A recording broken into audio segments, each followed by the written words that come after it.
Bayangkan di sebuah malam yang sunyi, terdengar tangisan bayi dari balik semak belukar. Bukan karena lapar, bukan karena sakit, tapi karena ditinggalkan oleh darah dagingnya sendiri. Siapa sangka perbuatan orang tuanya yang tega membuang bayi tak berdosa itu berakhir dengan azab yang tak pernah mereka bayangkan. Sebuah kisah nyata yang mengadu emosi, mengguncang hati nurani, dan membawa kita menyadari bahwa setiap perbuatan akan ada balasannya. Dukung channel ini agar terus bisa menyuarakan kisah-kisah yang menggugah hati. Tekan tombol subscribe, nyalakan loncengnya, dan tinggalkan komentar yang menyentuh di bawah. Setiap klik dari kalian adalah nafas bagi kami untuk terus berkarya. Malam itu, langit mendung. Angin berhembus pelan menyapu daun-daun kering yang berserakan di jalan tanah yang mengarah ke kebun belakang desa. Di antara gelap dan gemetar suara jangkrik terdengar tangisan lirih. Tangisan bayi mungil yang baru saja dilahirkan. Tangisan itu berasal dari balik semak belukar, di tepi kebun milik warga yang jarang dilalui orang. Tubuh bayi itu dibungkus seadanya dengan kain tipis yang sudah lusuh. Sebagian tubuhnya terbuka terkena udara malam yang dingin. Kulitnya pucat, matanya belum sepenuhnya terbuka, dan tubuhnya menggigil dalam kesunyian. Tak ada yang menemani, tak ada tangan yang mengusap, tak ada peluk hangat dari seorang ibu. Yang ada hanya kegelapan, tanah yang dingin, dan bau dedaunan basah. Di sisi lain desa, sepasang suami istri sedang terduduk diam dalam rumah papan. Sederhana, nama mereka Taufik dan Rina. Wajah keduanya tampak muram, bukan karena lapar atau kekurangan, tapi karena merasa lawan takut yang tak bisa mereka lawan. 3 jam lalu, Rina melahirkan bayi perempuan yang selama ini dia sembunyikan dari semua orang. Bahkan orang tuanya sendiri tidak tahu ia sedang mengandung. Sudah, tidak usah dipikirin lagi, kata Taufik dengan suara berat. Kita nggak sanggup urus anak itu. Kita aja makan susah, kerja nggak tetap. Kalau orang tua tahu, kita bisa diusir. Rina menggigit bibirnya, matanya basah, tapi dia tak mampu menolak. Dia menatap tangannya yang masih ada noda darah setelah proses persalinan yang dilakukan sembunyi-sembunyi di rumah kontrakan kecil mereka. Aku dengar tangisannya tadi waktu kau taruh di kebun, bisik Rina. Tubuhnya gemetar. Taufik menatap istrinya tajam. Kalau kau nggak kuat, kau yang akan hancur duluan. Ini keputusan kita berdua. Ingat, kita nggak punya pilihan. Tapi malam itu, Rina tidak bisa tidur. Di telinganya masih terngiang tangisan kecil itu. Tangisan yang ia kenali karena berasal dari darah dagingnya sendiri. Keesokan paginya, warga desa digegerkan dengan penemuan bayi perempuan di balik semak. Bayi itu ditemukan oleh seorang nenek penjual jamu keliling, Bu Ranti, saat melewati jalan belakang menuju hutan kecil tempat ia sering mencari daun-daun obat. Ia mendengar suara lemah seperti erangan. Ia sempat mengira itu suara kucing, tapi saat ia menyikap dedaunan, matanya membelalak. Ya Allah, bayi! Dengan cepat, Bu Ranti membungkus bayi itu dengan kain panjangnya dan membawanya pulang. Warga berdatangan. Tangisan bayi itu semakin nyaring. Beberapa perempuan menangis melihat kondisinya. Siapa yang tega? Siapa yang tega membuang makhluk kecil ini? Ini dosa besar, astagfirullah. Warga langsung melapor ke perangkat desa dan kepolisian. Bayi itu lalu dibawa ke puskesmas untuk mendapatkan perawatan. Keajaiban terjadi. Bayi itu selamat meski semalaman kedinginan. Namun, di balik rasa lega warga, tersimpan tanda tanya besar. Siapa orang tua bayi itu? Sementara itu, Taufik mulai gelisah. Di radio desa diumumkan bahwa bayi ditemukan dalam keadaan hidup. Polisi akan menyelidiki siapa pelakunya. Desas-desus mulai menyebar. Rina semakin tertekan. Setiap malam ia menangis. Merasa tubuhnya sakit, payudaranya bengkak karena tidak menyusui. Suatu malam, ia berdiri di depan cermin dan berkata lirih, "Aku membunuh anakku." Taufik marah, tapi dia juga mulai dihantui rasa bersalah. Setiap malam, ia bermimpi melihat bayi itu menangis di bawah hujan. Tubuhnya membiru, memanggil-manggil, "Ayah, ibu." Dan sejak saat itu, keanehan demi keanehan mulai muncul dalam hidup mereka. Hari-hari setelah bayi ditemukan, warga desa terus membicarakannya. Kebaikan Bu Ranti dipuji-puji. Bahkan ada pasangan kaya yang bersedia mengadopsi bayi tersebut. Namun, suasana hangat itu tak dirasakan oleh Taufik dan Rina. Di rumah kontrakan sempit, mereka suasana justru makin mencekam. Awalnya, Taufik mengeluh sakit kepala. "Pusingku kayak ditusuk-tusuk, Rin. Setiap malam aku mimpi buruk terus." Rina yang belum pulih sepenuhnya dari melahirkan juga merasakan hal aneh. Ia kerap terbangun tengah malam karena mendengar tangisan bayi. Padahal di rumah mereka tak ada siapa-siapa. "Mungkin ini cuma bayangan kita," bisik Rina suatu malam. Namun, suara itu makin sering terdengar. Kadang dari dapur, kadang dari bawah kasur. Suaranya kecil tapi menusuk telinga. Tangisan bayi yang ia kenal, suara anaknya sendiri. Dan saat ia coba tutup telinga dengan bantal, suara itu justru terdengar lebih keras, seakan datang dari dalam tubuhnya sendiri. Pagi hari berikutnya, Taufik tak bisa membuka matanya. Kelopak matanya bengkak, dan ketika ia berkaca, ia melihat wajahnya dipenuhi bercak-bercak hitam, seperti luka bakar ringan. "Aku kena santet, Rin. Aku disumpahin orang." Namun, Rina tak menjawab. Ia malah berdiri diam di dapur, memegangi kompor yang tak menyala. Ia menatap kosong dan tiba-tiba berkata pelan, "Dia lapar, Fik. Dia butuh disusui. Aku dengar dia bilang itu semalam." Taufik ketakutan. "Jangan gila, Rin. Jangan ikut-ikutan. Itu cuma perasaan kita, cuma perasaan." Namun, malam berikutnya, keduanya melihat sesuatu yang membuat mereka tak bisa lagi menyangkal bahwa hidup mereka sedang dihantui. Sekitar jam 2 dini hari, Taufik yang sudah tidur memutuskan keluar rumah untuk mencari udara segar. Tapi ketika ia membuka pintu depan, ia terdiam. Di depan rumahnya ada bungkusan kain putih seperti kain pembungkus bayi. Perlahan, bungkusnya itu bergerak sendiri. Suara lirih keluar dari dalamnya, suara tangisan bayi. Taufik melangkah mundur, tubuhnya gemetar. "Rin, keluar cepat."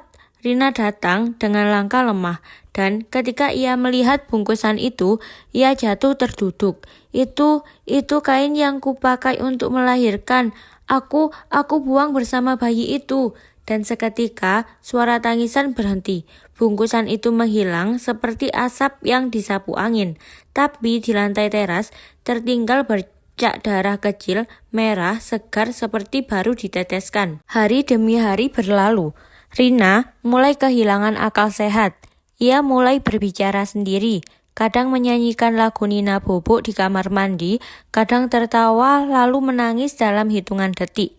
"Aku mau ketemu anakku. Mana anakku? Jangan ambil dia dariku, dia anakku." Taufik membawa Rina ke pengobatan alternatif. Dukun mengatakan bahwa ada arwah bayi yang belum tenang menghantui mereka. "Kalian punya utang, bukan utang uang, tapi utang nyawa," ucap dukun tua itu sambil membakar kemenyan. Namun, Taufik tak percaya. Ia pulang dengan marah, dan malam itu ia menantang siapapun yang mengganggu hidupnya. "Kalau memang arwah itu ada, muncul, hadapi aku gak takut." Dan malam itu doa Taufik dikabulkan.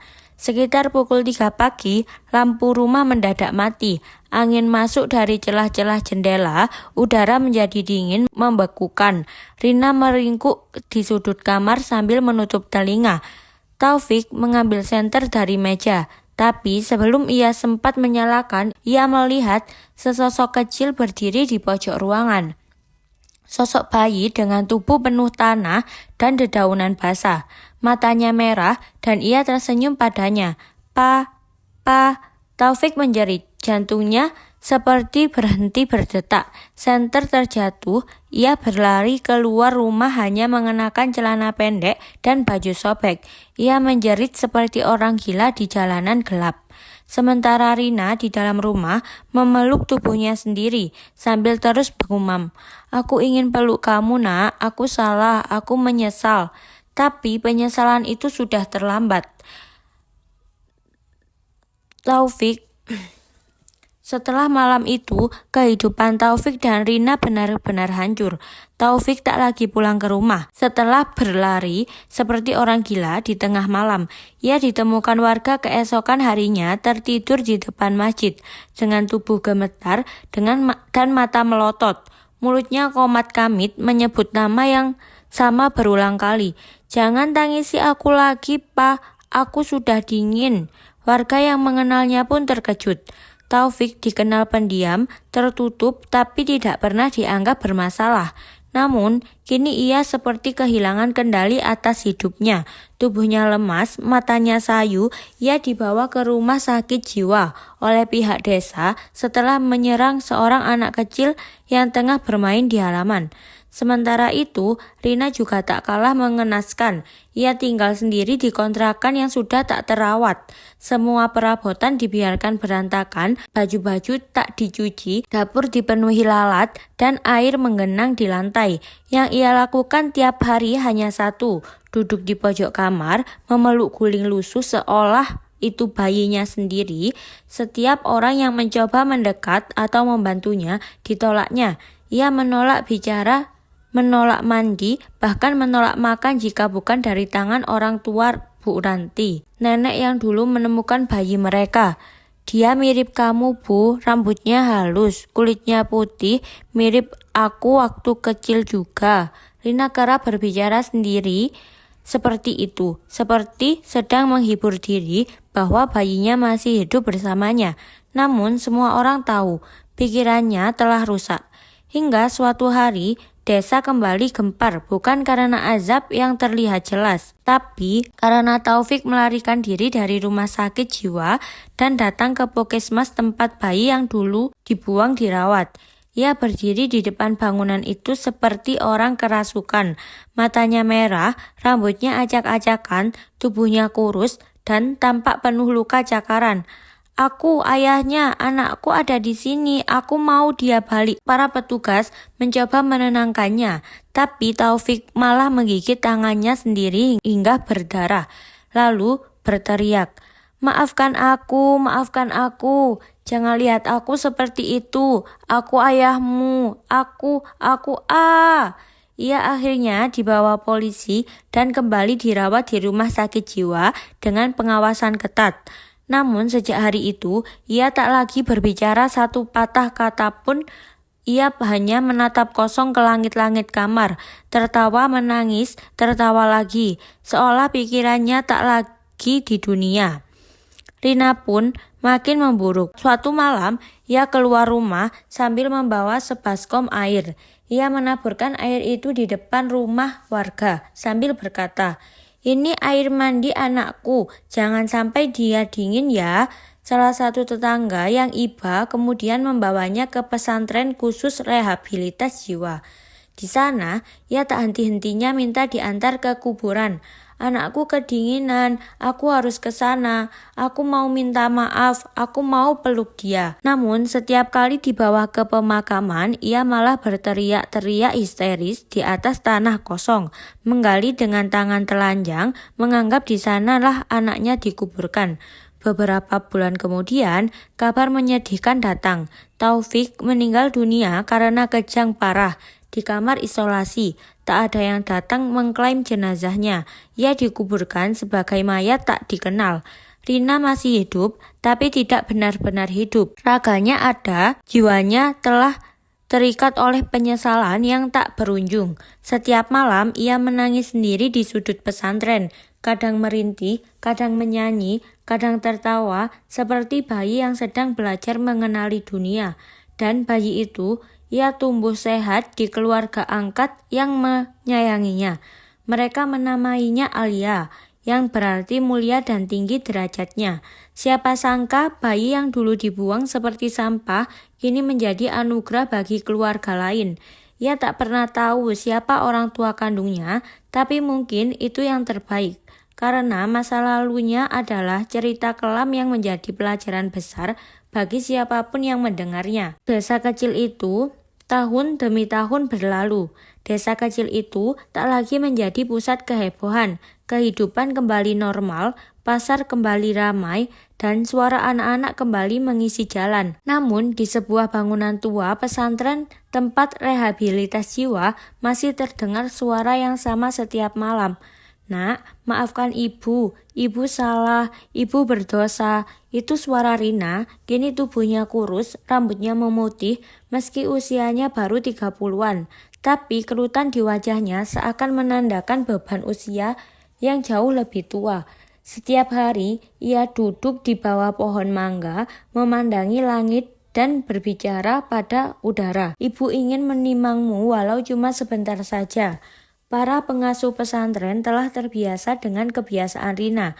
Beberapa dari mereka bahkan merasa iba dan diam-diam mendoakan agar kelak Rina diberi ketenangan yang tak pernah ia temukan dalam hidupnya. Sementara itu Alia, bayi yang dulu dibuang, kini tumbuh menjadi gadis kecil yang ceria. Di rumah keluarga angkatnya, ia diberi pendidikan dan kasih sayang yang berlimpah. Ia dikenal cerdas dan penyayang, terutama kepada anak-anak yatim di sekitar lingkungan. Di usia 8 tahun, Alia sudah mampu menghafal banyak doa dan surah pendek. Dan yang lebih mengejutkan, Alia sering berkata bahwa ia ingin menjadi dokter, biar bisa nolong bayi-bayi yang sakit, supaya gak ada yang dibuang kayak aku dulu, katanya polos. Semua orang yang pernah mendengarnya terdiam, karena Alia tak pernah diberitahu tentang masa lalunya, tapi seakan hatinya mengingat atau mungkin jiwanya pernah terluka terlalu dalam sejak ia lahir. Sampai suatu hari, takdir menemukan mereka secara tidak sengaja. Rina dibawa ke puskesmas untuk pemeriksaan kesehatan oleh pihak pesantren. Di sana, ia melihat seorang gadis kecil sedang duduk di ruang tunggu, sedang menggambar rumah dan bunga di atas kertas. Rina mendekat perlahan, tangannya gemetar, matanya tak berkedip. Nak, namamu siapa? Gadis kecil itu menoleh dan menjawab dengan senyum. Namaku Alia, tante. Sekujur tubuh Rina gemetar, air matanya mengalir. Begitu saja, ia berlutut di hadapan gadis kecil itu, memandangi matanya yang bersih dan polos, tangannya ingin menyentuh pipinya tapi ia ragu. Bolehkah tante peluk kamu? Walau sebentar saja. Alia mengangguk pelan. Rina memeluk gadis itu sekuat tenaga, seolah memeluk seluruh hidupnya yang telah hilang. Ia menangis, tidak lagi seperti orang gila, tapi seperti seorang ibu yang kehilangan anaknya di tengah padang luas dan akhirnya menemukannya kembali. Namun, pelukan itu adalah pertemuan yang diam. Tak seorang pun tahu bahwa hari itu, seorang ibu yang menyesal akhirnya memeluk anaknya yang pernah ia buang. Rina tidak pernah mengaku siapa dirinya, dan Alia tidak pernah tahu bahwa pelukan itu adalah pelukan dari darah dagingnya sendiri. Tapi barangkali di pelukan yang sunyi itu, Tuhan sedang mempertemukan dua jiwa yang terluka untuk saling menyembuhkan.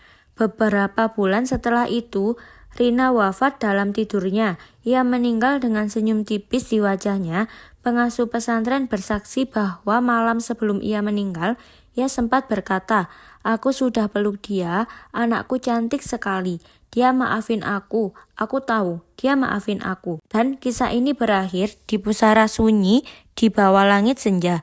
Di sana, seorang anak kecil bernama Alia meletakkan bunga di atas nisan tak bernama, sambil berkata pelan, "Entah kenapa aku merasa mengenali ibu ini." Jangan pernah remehkan anugerah kecil apapun dari Tuhan, terutama nyawa. Bayi kecil adalah titipan suci, bukan beban hidup. Saat kita menolak anugerah Tuhan, bisa jadi kita sedang menolak jalan keluar yang tak kita pahami. Azab mungkin datang bukan dari bentuk petir atau gempa, tapi dalam bentuk kehampaan, penyesalan, dan kesepian yang menghancurkan perlahan. Jika kisah ini menyentuh hatimu, bantu kami menyebarkan pesan moral ini kepada lebih banyak orang. Klik tombol subscribe, nyalakan loncengnya, dan tuliskan doamu di kolom komentar agar tak ada lagi bayi yang dibuang dan tak ada lagi orang tua yang menyesal di akhir hayatnya.